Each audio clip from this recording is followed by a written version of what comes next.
Hare Krishna. Let's start. May I proceed? Yes, Ritendra. Okay. Hello, friends. How are you all doing? I hope you all are doing well. My name is Ritendra, and today is very interesting topic. Today I am going to talk about genetics and Srimad Bhagavad Gita. Means father qualities, parental qualities, how we all acquire from our parents. So I am going to talk about these all things on the basis of Srimad Bhagavad Gita and about George Mendel research on genetics. I am going to talk. So let's start with our topic. Actually, I am having a research paper which is published by me. Recently, I have published this research paper, and I am going to talk about this particular thing. Actually, in Srimad Bhagavad Gita, there was a conversation between four people: Sanjay, Dhritarashtra, and Lord Krishna and Arjuna. And Prabhupada ji stated that whenever we would purchase any machine or electronic item, we would be got a manual or instruction about how to operate that machine in a proper way. So Srimad Bhagavad Gita is some kind of manual by which we can understand how to operate our body like a machine. So we can understand on the basis of Srimad Bhagavad Gita this thing. And I have already talked about the meaning of Srimad Bhagavad Gita and all. So central teaching of Gita can be beautifully summarized in this sentence in any lesson. Any lesson stated that it is meant to lift the aspirant from the lower level of renunciation, and where objects are renounced, and to the loftier heights where desire are dead, and where the yogis dwell in the calm and ceaseless contemplation, while this body and minds are actively employed in discharging the duty that fall to his lot in the life. So the main content of Srimad Bhagavad Gita, we can any patient describe that Srimad Bhagavad Gita, in which we have to control, we have to harmonize our mind and body. Our mind and body both are involved in the material activities or practices. However, both are not attached with anything, means perform prescribed duty without being attached. And when we talk about genetics, this is a main topic, genetics and Srimad Bhagavad Gita. Genetics is a study of genes and the principle and the mechanism of heredity, or the means by which the traits are passed from the parent to offspring. Listen it very carefully. Parents means from parents to offspring. The scientific fields of genetics can help families affected by genetic disorder and better understand them, the possible strategy to decrease their incidence. And from the perspective of the faithful, science and religion should be intrinsically compatible. Science and religion both are intrinsically compatible. Srimad Bhagavad Gita is a source of all the science. And while science attempts to describe the reality and the mechanism of creation, only the Creator, God, is always knowing. Only Creator who knows everything. Lord Krishna knows everything. He knows everything, what kind of defect we are having and what kind of atmosphere we have to develop. Lord Krishna stated in Srimad Bhagavad Gita that at the time of our death, whatever consciousness we got, we have developed throughout our life, our birth will definitely in the yoni of that particular conscious yoni. Means if we have developed the our consciousness like animal, then we will surely get a birth in the animal yoni. And genetics is the branch of science which study the heredity and variation of the inherited characteristic, studies mainly the structure, interaction, function and alteration of the genes of particular organism, and which mainly cover the genomics, transcriptomics, protectomics, heredity, evolutionaries and genetic disease. In this particular lecture, I am going to talk about the law of natural selection, means Charles Darwin, the theory of evolution. I am going to talk and I will definitely connect both theory with each other, genetics and nature of selection law, and as well as Srimad Bhagavad Gita. And today means I also want to add epigenetics. Epigenetics refers to study of inheritable changes in the organism caused by modification of the gene expression. Whenever we are modifying a gene, Charles Darwin as well as George Mendel, who modified the genes and also got some different kind of variety of particular seed. So this is a similar thing, and Charles Darwin as well as George Mendel both stated that it means our atmosphere, whatever culture we have provide to our children will definitely get this kind of nature, this kind of behavior, this kind of quality. Sometime if father is very strong, very bodybuilder, that doesn't mean that his son will be bodybuilder and all. So some kind of quality the children will get because of the atmosphere, whatever father, the parents has provided to particular children's. And different pattern of methylation and acetylation of the DNA and the chromatin state are to be studied over here. In this particular paper I have studied, and genetic conceptually deal with the genes and gene function, and while epigenetic deals with the gene regulation. So Lord Krishna stated how to regulate our mind, our brain. In order to regulate our brain, we have to regulate our senses. In order to control our mind, we have to regulate the senses. But we have failed to. We are not able to do so because we are associated with these material things. And more significantly, particular epigenetics and genetics, genetic focus on how DNA sequence lead to change in the cell and host. And while epigenetic focus on the how DNA is regulated to achieve those changes, mainly DNA is responsible for our whatever quality we are getting from our parents, from our grandparents as well. And genetics and epigenetics is both study mainly related with the genetic change and heredity regulation. And let's talk about metaphysics of Gita, Srimad Bhagavad Gita, how this theory is related. The importance of metaphysics point of teaching in Gita is being Gita advocated of the unreal there is no being.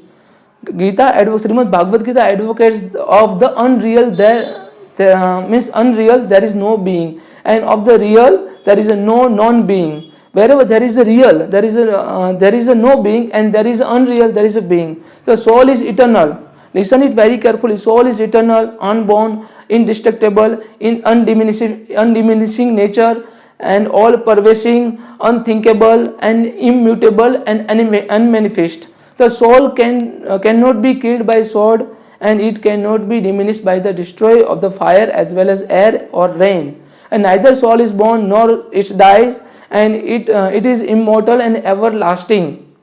And he means whenever we are addressing soul, he who finds the ultimate reality stated equally in all beings and imperishing with the perishing body. Our soul is imperishable and our body is perishable. The devotion is destroyed, the disinterested service to God, and so it is form of the Krishna. And Lord himself lift up his devotee from the ocean of the birth and death. Lord Krishna will surely lift up all his devotee from the ocean of the birth and death. In Srimad Bhagavad Gita, chapter number 15, verse number 8, Lord Krishna here state how this theory and Srimad Bhagavad Gita, how this verse and this theory both are related with each other. I am going to talk. शरीरम यदा अपपनोति यच उत्कर्ष मरीवह ग्रह मितानि समयति वायुर गांधव ईश्वातः. Here the meaning of this particular verse is the living body, the living entity in the material world carries its different conception of the life. Listen it very carefully. The living entity in this material world carries his different conception of his life, and from the one body to another body. And the air carries air mass, means like air carries air mass. Air mass has been carried that particular air, the small amount of air. Similarly, our body, our past past experience our soul will carry into the new body. This is why our quality, our nature, there's all thing develop. Sometimes we are saying the particular person has a God gifted, or the particular person has some specific or certain quality, then we are saying that the particular person is God gifted. So nothing is God gifted. His soul carries some kind of quality from his past birth or previous birth, and thus he takes one kind of body and again quits it to take another. So how this related with genetics? So the genetics is directly related with this, because whenever we are finding means father son has the same qualities, more or less same quality, not exact same, not 100% same. Son has the same quality like father, but how this? Because of the transmigration of the soul, and he has some kind of different quality because of transmigration. So he has acquired from particular atmosphere,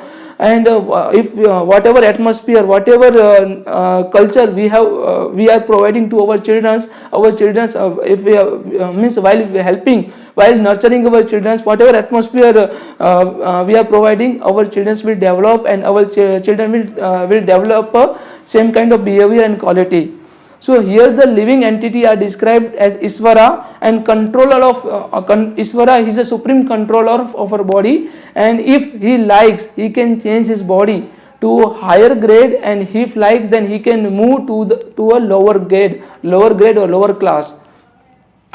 Minute independence is there. The change his body undergoes depend upon him. At the time of death, the consciousness he has created will carry him on the next type of the body. Listen it very carefully. Type of, at the time of the death, the consciousness he has created, will carry him on the next type of the body. It means at the time of the death, our next birth would be decided by Lord. Because if he has made his consciousness like that of cat or dog, then he is surely to change a cat or dog body. And if he has fixed his consciousness on godly quality, then he will change into form of demigod. Here means at the time of the death, a person having a certain quality or knowledge or experience such that person will carry all into a new body without failure at the time of transmigration of the soul. And Lord Krishna further said in chapter number 15, verse number 9, Srotam chaksuham sparshanam cha rasanam graham iva chah adhishtaya manasya chayam vishyama upasevate. Here Lord Krishna stated the living entity, thus taking another gross body, obtain a certain type of ear, eyes, tongue, nose, sense of touch, which are grouped about the mind, and he thus enjoy a particular set of the sense of object. So this is directly stated. This is Lord Krishna here stated about genetics, about if we have developed a certain quality or a certain kind of consciousness at the time of our death, then our birth will be in the particular yoni, and we would have because of particular consciousness we will get ear, eyes, tongue, nose, and sense of the touch, and because of 5 sensory organs and 5 senses, we would have to behave some kind of particular we would have some kind of particular behavior with someone. So thus enjoy a particular set of sense of objects. Lord further said, the foolish cannot understand how the living entity can quit his body, and nor can they understand what sort of the body he enjoy under the spell of modes of the nature, but one whose eyes trained in the knowledge can see all things. So in the Krishna consciousness, in the devotion, we can see everything. We can see that how we have developed our body, and means what is the ultimate goal of our life. We can see that. But the foolish people who are actually associated with the material things, that particular person is not able to see anything like how our body quit, our soul quit our body and anything. According to the consciousness, which one is pursued by one person at the time of the death, a particular person will develop particular senses. So it's all about senses, and it's about quality development. Means quality, certain father quality or parent quality. So it doesn't mean all the qualities from father we will get. It doesn't mean Directly Lord Krishna stated here, our soul, whatever consciousness has been developed at the time of our death, will surely that particular quality carry forward into the new body. The theory of orthogenesis and Srimad Bhagavad Gita. Orthogenesis, I am going to talk about orthogenesis. Orthogenesis is the assumption that evolutionary changes or variations are produced in the straight line, and the observed tendency of the part or organ to change progressively in the size called orthogenesis. Our progressively change of the organs or growth of our organs, that is called orthogenesis. And Lord Krishna said something different, from which one would be totally different from orthogenesis theory. Lord Krishna stated something different, which is totally different from orthogenesis theory. And as compared with Srimad Bhagavad Gita, the progressive theory is not possible in the evolution. And how would it be? Let's discuss here. And as per theory of orthogenesis, there should be only progression in the evolution, one direction. There is a progression of evolution in one direction. Means if I am having a strength, then my son or my daughter will have a strength. So this same thing is not apparently, we are not able to see these same things. No? So my son or daughter will not get same quality. So that means if the father is physically strong or bodybuilder, then his child must be stronger than his father or previous generation. As per this theory, this has happened. The upcoming generation must be smarter and stronger than previous generation. So this is a statement I would have to emphasize. The upcoming generation must be smarter and stronger than previous generation. So it is not happen. And but we can evidently see that it is not possible. Means in the many or most of the case, if the father has physical strength, then his son might be progressively weak by birth, or if father has a high IQ, then his son or daughter might have a high IQ and also low IQ. Both possibilities there. And that means here there is a break in the progression of the evolution. So as compared with Srimad Bhagavad Gita, this is proven, this progressive theory, the orthogenesis theory is wrong. And Srimad Bhagavad Gita, Lord Krishna states in Srimad Bhagavad Gita that each and every individual soul, which one is taking experience from this life and carry forward there's all certain quality and experience of life into the new body. Lord Krishna stated in verse number 22, chapter number 2, here Lord Krishna stated,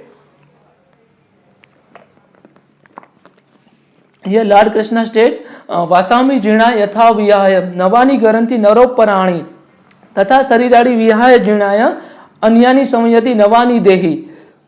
The meaning or the purport of this verse is, as a person puts on new garment and giving up old and useless one, the soul similarly accepts the new material body and giving up old and useless body.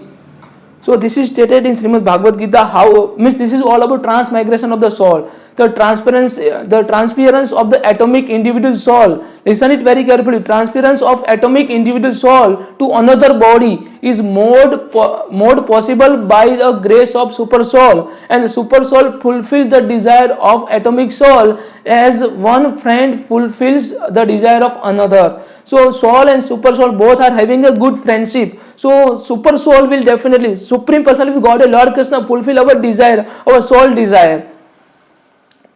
In Mundak Upanishad and Sveteshwara Upanishad, it's confirmed that Samena Vrakte Purusho Nimago Nisaya Sochati Muhya Manaha Justam Yada Pasyati Anyam Isam Asya Mahimanam Iti Vita Sokaha. Here Lord Krishna, here Mundak Upanishad, here I am trying to compare with Srimad Bhagavad Gita, and Mundak Upanishad says that the soul and super soul both are something like two birds sitting on the one branch of the tree.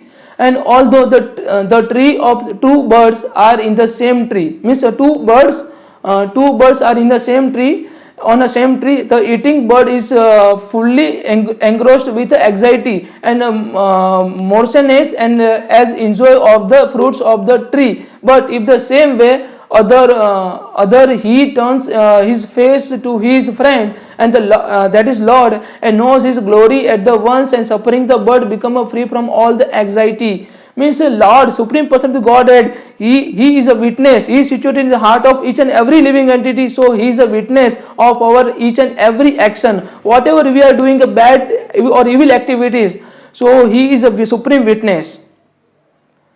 Lord Krishna further said in verse number 20, chapter number 2, Na jayate mritva kadachina, na bhutva bhavitva na bhuah, ajo nitya sattva sasvato yam purano, na hanyate hanyamana sarira. Means Lord Krishna here stated in Srimad Bhagavad Gita, for the soul there is neither birth nor death at any time. He has not come into beings and doesn't beings and will not come into beings. He is unborn, eternal, ever existing and primeval. He is not slain when the body is slain. Lord Krishna said, the soul, which one is situated means in our body, means it is imperishable. He is imperishable, and when our body is slain, our soul will not be slain. The qualitatively, the small atomic fragment part of the supreme spirit is one with the supreme. He undergoes no change like a body. Sometimes the soul is steady or kutastha. The body is subject of six kind of transformation. It takes it birth from the womb of the mother body and remains for some time, grows, produces some effect, and gradually dwindled, and at the last vanish into the oblivion.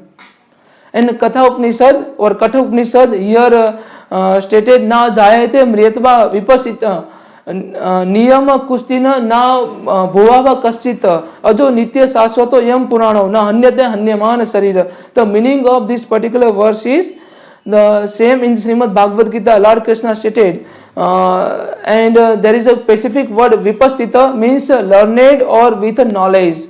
Means whatever our soul got experience from this body, our soul will carry this all experience, all the qualities, whether good quality or bad quality, our soul will carry into the new body. Because of this, and this is the main similarity of genetics and this transmigration of the body, the soul carries certain qualities. The soul is full of knowledge and also full always with consciousness. So consciousness is a symptom of the soul. Consciousness is a symptom of the soul. And even if one doesn't find the soul within the heart where he is situated, and one can understand the presence of his consciousness.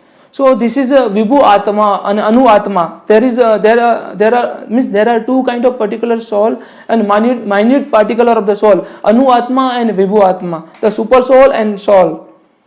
This is also confirmed in the Katha Upanishad, and Anora Aniyami Mahato Mahima Atmasya Jantoro Nihita Guham Tam Akrutah Pasyanti Vitosoko Datuha Prasadan Mahinama Atmanah. Means what is the Atma? What is the soul? Here soul and super soul both are different. Here in Katha Upanishad, here mentioned both the soul, both the super soul Paramatma and the atomic soul Jivatma are situated on the same tree of the body, within the same heart of the living beings, and only one who has become free from all the material desire as well as lamentation can, by grace of the Supreme, understand the glory of the soul. Let's talk about law of natural selection. Darwin evolutionary theory. The law of nature selection, very slow, mutually exclusive entity which are very unique, and there is no foresight, thus no survival without proliferation, and trigger positive feedback and gives rise to disorder or entropy. So Darwin's evolution and the law of natural selection.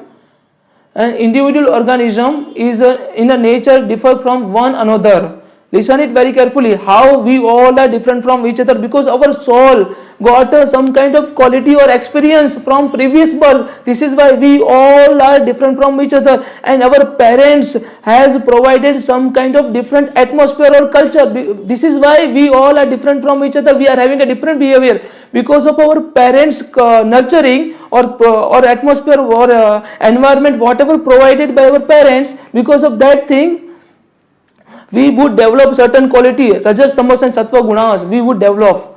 An organism in the nature produce more offspring than can survive, and many of those that survive don't reproduce, and because more organisms are produced than can survive, member of each species must compete for resources. Because of each organism is unique, each organism, our each and every person is very unique, different body, different structure, unique structure. Each and every person in this material world, that particular person has a different structure, and each has a different advantages and disadvantages in the struggle for existence.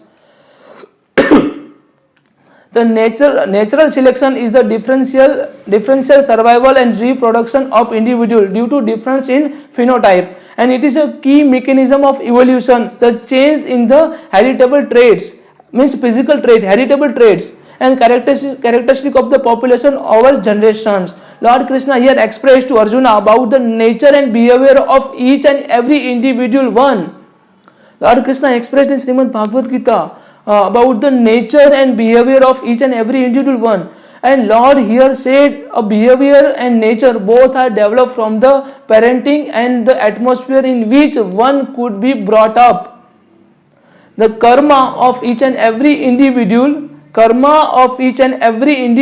will decide a peaceful and happy life or suffering life. Means happy life or peaceful life or suffering life. Our karma will decide. And Lord also emphasizes one thing: when a child born, at the time of his birth, child doesn't has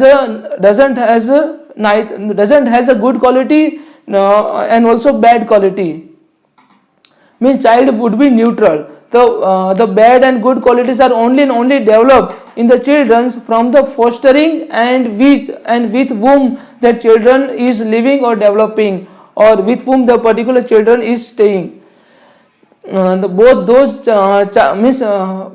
child who has a special abilities by birth or develop in the womb of her mother or womb of his or her mother also depend upon the atmosphere of her mother and father, and also fostering of his and her parents. Like Abhimanyu, who learned all such a techniques to enter into the Chakravyuha, and passing from the Chakravyuha, how to pass from the Chakravyuha, but he does means how to pass from the Chakravyu he doesn't know, and how to come out from the Chakravyu he doesn't know. He had also developed a various quality in the womb of her mother, and would be influenced by Lord Krishna, his maternal uncle.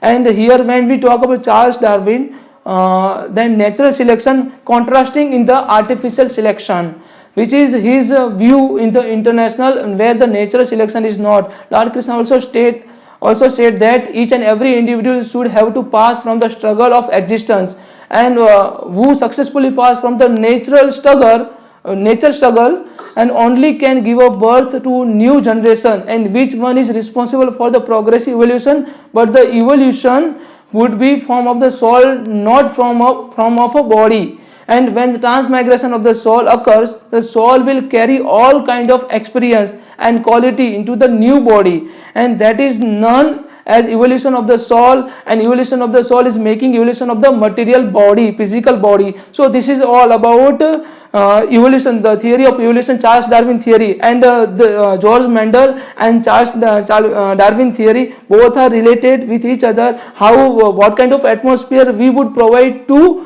our children will get this kind of quality. So this is mentioned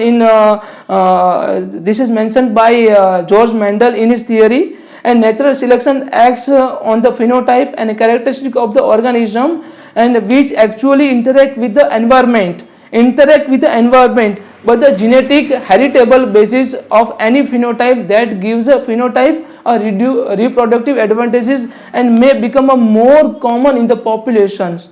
And over the time, this process can result in the population and that specialize the particular ecological niche or micro evolutions, and many eventually result in the speciation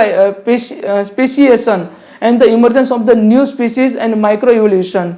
And Lord Krishna finally stated, Lord Krishna also talked about the role of nature and environment in the evolution, progressive evolution. Human material body has been changing from the birth to death. The changes occur in the physical appearance, mental speculation, abilities, skill, human nature, and also other things. And there's all are mainly depend upon the environment and surroundings, and also natural phenomena like temperature, heat, cold, water sources, air, sky, so on. And those means these all above are mainly responsible for the natural selection, and those entity can survive which will be passed from the struggle of the nature for the survival, and the struggle of the nature for the survival would be included nature struggle and conflict with animals, insects, virus, bacteria, human conflict, natural phenomena, natural disaster like tsunami, earthquake, forest firing, landsliding, cloud bursting, etc., and also artificial disaster like industrial disaster, man-made or man-made other disaster, etc. So this is all about Srimad Bhagavad Gita and the theory of genetics, and also theory of natural selection. So if you are having any questions, any doubt, then you can ask the question.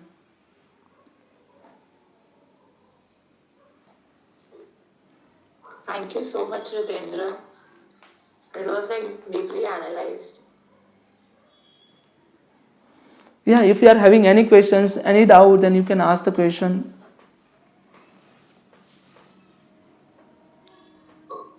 Yeah, Ritendra, first of all, it has been a very good session. I don't have any doubts, but I'm just curious to read your paper. Is there any way that I can get that? I will share in group, okay? That would be awesome. That would be really awesome. Yeah, I will share with group, okay? No issue for that.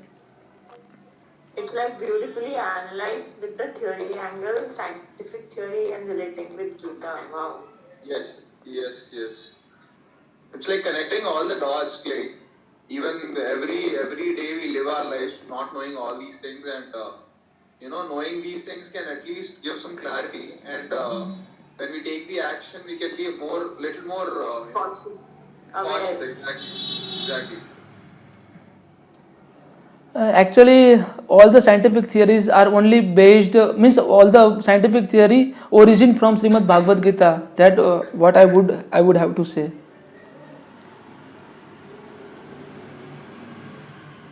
So this is all about genetics and Srimad Bhagavad Gita. And if you are having any questions, any doubt, then please kindly put a comment. Thank you so much. Hare Krishna. Radhe Radhe.